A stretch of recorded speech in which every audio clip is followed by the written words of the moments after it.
Good morning, students. I hope everyone is doing well. Let's get into this week's lesson. We're going to have a few different assignments this week. The first thing I would like the students to do is I'd like them to work on their typing. So you can go to typing.com and you can log in. 21, your first name, then your last name. Password is PS221Q. So if you could log in and type on typing.com, I'll be able to see your progress. I can see your accuracy, your speed, and the time that you've spent typing. So please use typing.com. If you finish typing.com, you could try one of these other websites. Specifically, typing test will also give you some statistics. So please do typing.com. And if you finish typing.com, then you can do another typing website. So that's the first part of the assignment, is to work on your typing. The next thing I want to go over this week is I want to go over internet safety, because every year we have a different aspect of internet safety that we have to go over. So just to review the basics, the children know you never give out your passwords, you never give out your usernames, you never give out your phone number, you never give out your home address, because once these things are out there, everybody could see it. Same thing with photos. You never put photos on the internet, because once it's out there, everybody could see it. So be very careful with what you put on the internet, because once it's out there, you can't get it back. The next thing I want to talk about is when we research on the internet. When we research on the internet, we're going to be using these websites: FactMonster, Ducksters, KidRex, Kiddle, KidsClick, Internet Search, Safe Search. The reason why we're going to use those is, one, they're geared towards children, so we're going to be more likely to get age-appropriate websites. The other thing is we have to be careful when we're online, because there's a lot of inaccurate information online. People can put information that's false on the internet, so we need to make sure we're going to sites that are known to have a good reputation for giving accurate information. So that's why we're going to stick to these websites. And Kidtopia is pretty good too, because we know that they're reliable. For instance, National Geographic is known as having accurate scientific information. Same thing with San Diego Zoo. So we would rather use those websites than another website that doesn't have a reputation as having solid information. So we want to stick to websites that have a history of providing accurate information. And these websites here, which are alternatives to Google.com, alternative search engines such as KidsClick or Safe Search Kids, they will help us to get age-appropriate resources for our research when we research this year. So those are the first two aspects of internet safety I wanted to talk about: privacy, and then also how we do our research. Next thing I want to talk about, a big part of internet safety on the 5th grade, is talking about plagiarism. Plagiarism has to do with intellectual property. So by intellectual property, what I mean is personal property could be, let's say you had a phone or a computer.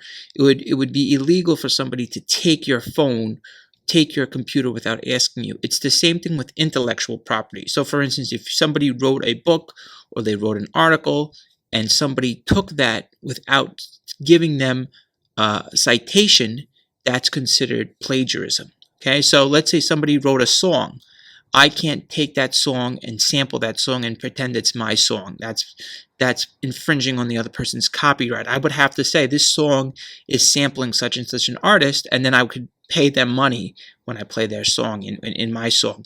Same thing with speeches or photos or articles. You can't use these photos or articles in your writing unless you cite the person. So we're going to talk about how to do that today. So the next part of the assignment is I would like the children to go to BrainPop, and I would like them to watch the video on copyright on BrainPop. And in the Google Classroom assignment, I will give you the username and password, for BrainPop. I would also like the children to watch the video on plagiarism. Plagiarism is when you steal someone else's work and pretend it's your own. So I would like the children to watch those two videos on copyright and plagiarism on BrainPop. Again, the username and password is in the Google Classroom assignment. After you do that, I would like the children to practice doing 2 citations. Now, it's very easy to do citations nowadays because we have a website called EasyBib. Okay, you go to grade level resources, ps221q.org, grade level resources. Then you're going to go to 5th grade. Okay, now the website we will use this week is EasyBib. Okay, so if you scroll down, here's EasyBib, and here's the BrainPop video on plagiarism. So if you click on EasyBib, this will come up. Okay, And what this website does is it helps you to cite articles and books. So I would like you to do an article and a book this week to cite them so that you know how to cite for the future. So let's pretend that you were on this article here.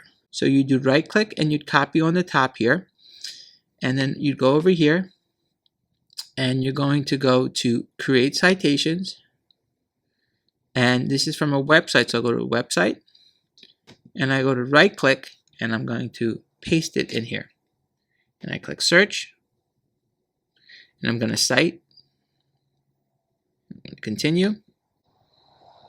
And if I had more information, I could add it in there, but this article does not have any more information I could add. They don't give me a specific author. They don't give me any specific date. So I can't add anything more to that. I click continue. And I don't have anything more to add. I could put continue, complete.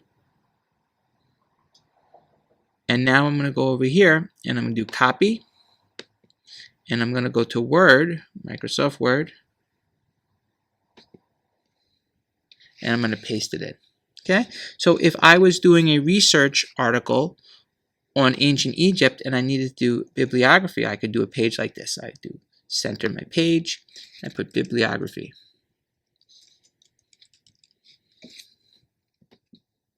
And you can make this a little bigger.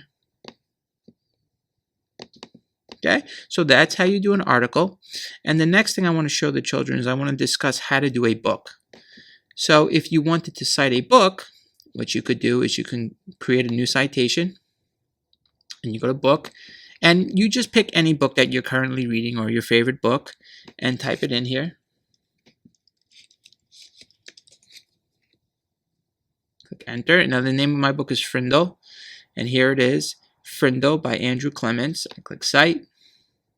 I click continue, and this website, EasyBib, will pull the information for me. And if I was citing a specific page, I could put it in here, but I'll put the whole book. They give me all my information in here, the year. Okay, so now they created a new citation for me.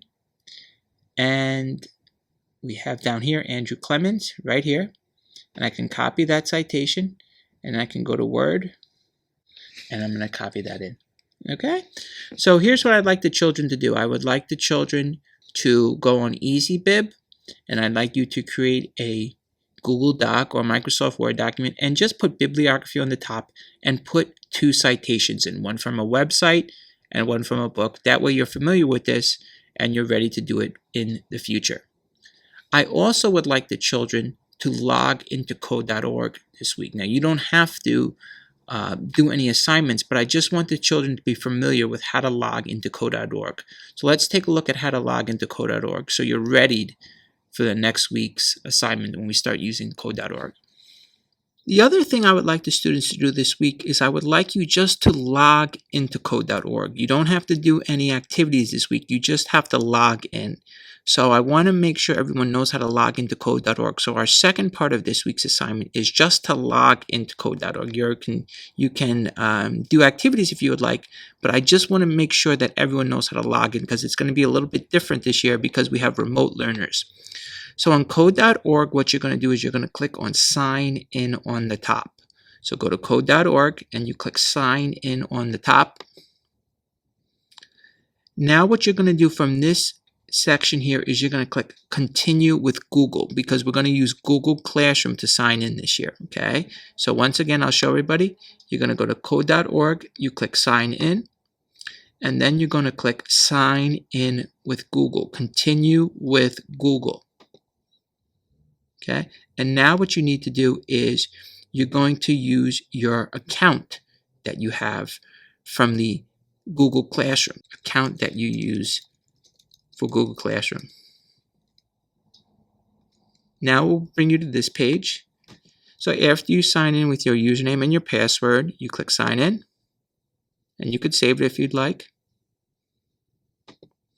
And it's going to say, do you want to allow code.org to see your Google Classroom? You click allow. And now you should be in code.org. So again, you don't have to do any assignments this week. You don't have to do anything with code.org other than I want to see that the children are able to log in